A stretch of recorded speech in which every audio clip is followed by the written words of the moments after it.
거주 중인 아파트, 빌라, 단독주택 등으로 담보대출을 받을 때 다른 점이 있는지 알아보겠습니다.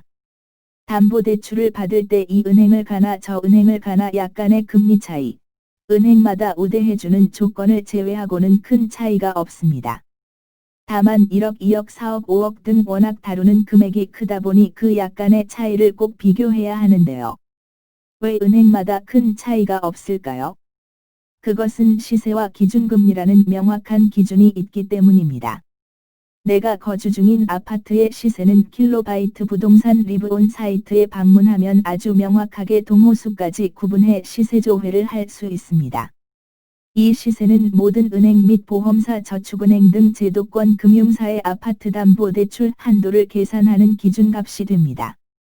이미 나라에서 투기지역, 투기과열지구, 청약조정지역 등 지역에 따른 가능한 한도를 정해놓은 상황으로 시세와 최대 한도가 딱 정해지면 사실상 아주 큰 차이가 발생할 수 없습니다. 하지만 거주 중인 곳이 아파트가 아니라 빌라, 단독주택, 오피스텔 등 그 외 부동산 타입이라면 얘기가 달라집니다. 앞서 말했다시피 시세라는 기준이 명확해야 하는데 킬로바이트 부동산 시세는 아파트만 제공하고 있습니다.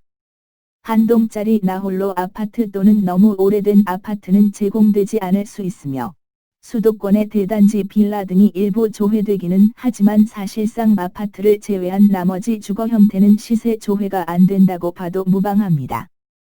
그렇기 때문에 거주 중인 빌라, 거주 중인 오피스텔로 담보대출을 받을 땐 각 금융사마다 시세를 감정해 그 기준에 맞춰 대출 가능 금액을 뽑아줍니다.